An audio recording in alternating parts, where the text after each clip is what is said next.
Okay, so I've done my best to distill the essence of my question without the story, which is basically a physical experience I'm having of poor quality sleep over quite a period of time. Well, that's because you're trying to sleep too much. Trying.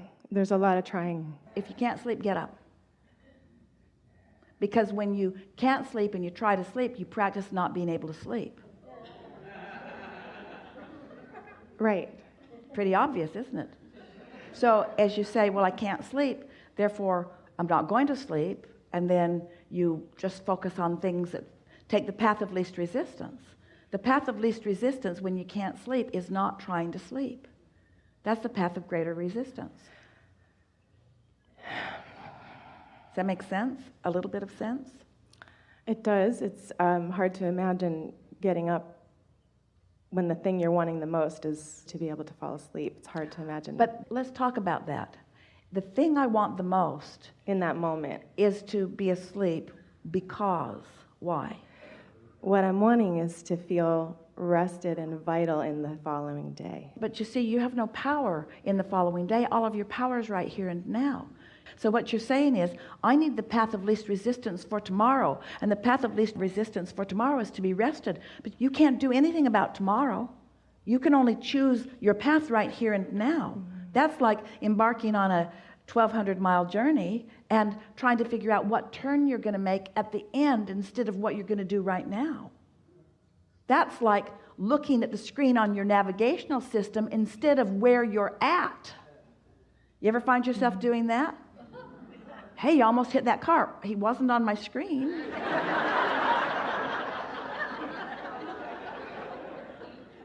You missed that red light. It wasn't on my navigational screen. My navigational screen said go, so I did. We're mocking you. But you get the reason why?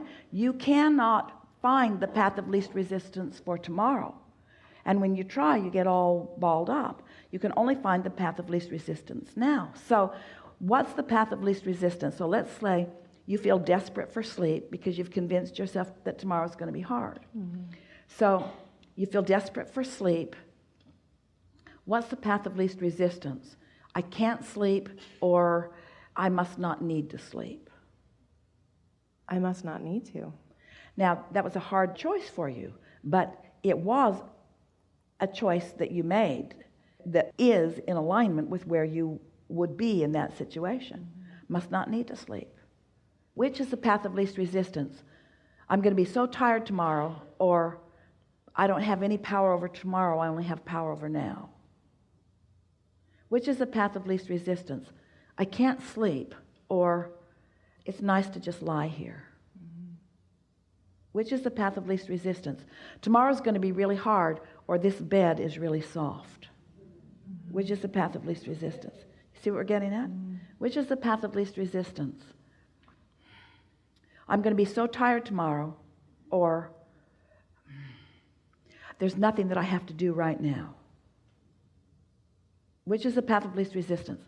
I'm going to be groggy and tired tomorrow, or I have nothing that I have to be alert to right now. See what we're getting at? Path of least resistance. I'm in bed and I'm not sleeping. What might I do? I can feel the bed. I can appreciate the blanket or the pillow. I can worry about tomorrow, but that's not the path of least resistance. Or I can just appreciate the bed. Not hitting it too head on to say something like, well, I will fall asleep. That's hitting it too head on. That's adding more resistance. Which is the path of least resistance? I've got to get to sleep, or I have plenty of time. Which is the path of least resistance?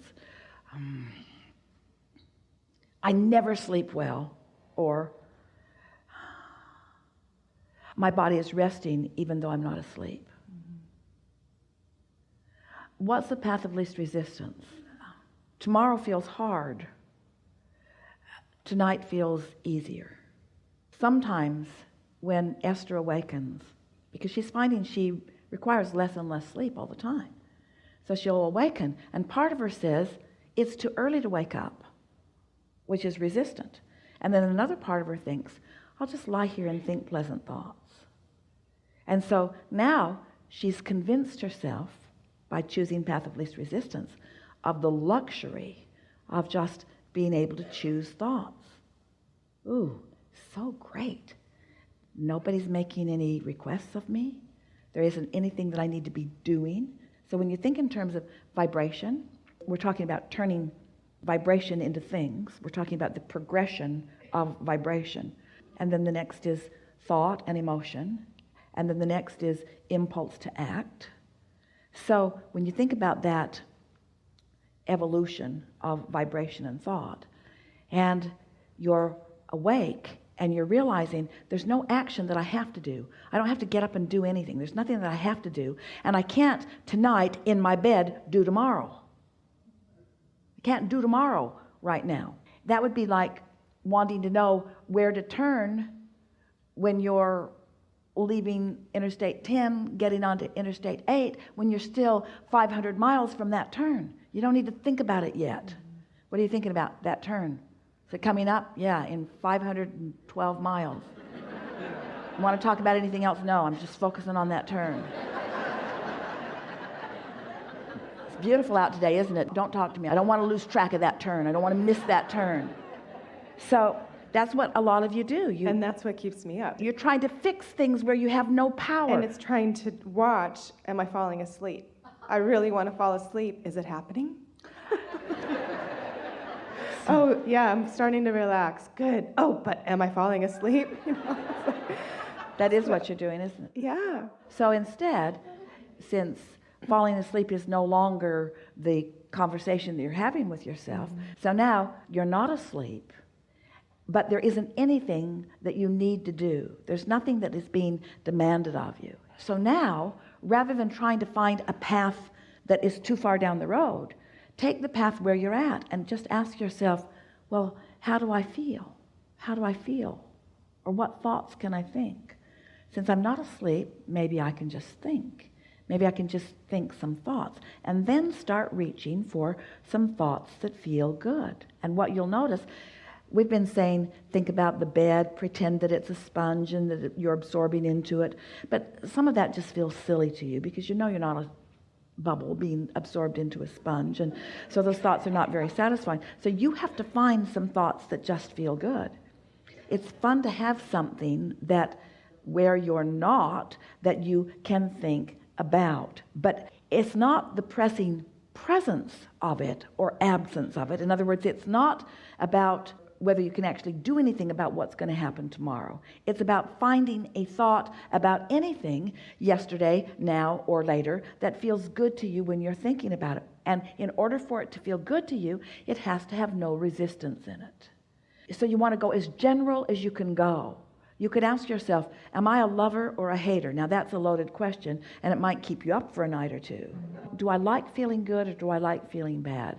Do I like the feeling of ease or do I like the feeling of stress? Do I like to lie on my back or do I like to lie on my side? Am I more comfortable with my pillow this way or with my pillow this way? Do I like the fragrance of my pillow? Oh, I wonder if there are some aromatherapies that I could put on my pillow. Do I like things that smell good? Are there any things like that that I appreciate? Now, these don't feel like world-changing things, really general. But this is the thing that we want you to understand. When you want to go to sleep, that's not when you want to change the world. That'll keep you awake. In other words, trying to do something that you can't do now. So you're wanting to be present in the now. What's my reason for being here? My reason for being here, you don't need sleep. Your body likes rest. Your bodies are resting right now. The reason that you want sleep is because in sleep you stop momentum, which means resistance really slows down while you're sleeping. And that's what you're desperate for. But you can do that whether you're asleep or not. And once you show yourself that, you'll sleep. Oh, Abraham, that sucks. I want to sleep so I won't be resistant, and you're telling me don't be resistant and I'll sleep. We say, yeah. That really is the way that it is. But then you'll just get the rhythm of it until you know that feeling. You had that feeling where you wake up and you really don't have to get up. And you barely are awake. And you just relax right back into your slumber. That delicious feeling of being almost awake, but not really awake, and being able to go right back to sleep. And on the other end of that is being desperate for sleep and not being able to. And so what you're reaching for are just feelings of well-being. What kind of things feel good? Do you like to put your body in ice cold water? No. Do you like to step into a nice warm bath? Do you like to have a little chill on your body and put on your robe right out of the dryer? Do you like that comfortable feeling of that warm clothing? See what we're getting at? You're looking for feelings of ease, feelings of being nice to yourself. Do you like the flavor of a really good wine? Or do you like the taste of something that is just so good? And it may seem that these things have nothing to do with sleep, but they have everything to do with sleep. Because what you're wanting to do is give yourself permission to focus on good feeling things. And as you give yourself permission to focus on good feeling things, now your resistance just subsides and you find yourself in the receptive mode. And then all kinds of good feeling things, and eventually only good feeling things, are yours. Really good. You're so much closer to this than you know. Just be easy about it. Thank you. And we appreciate you staying awake during this conversation. Good time for a segment of reflection.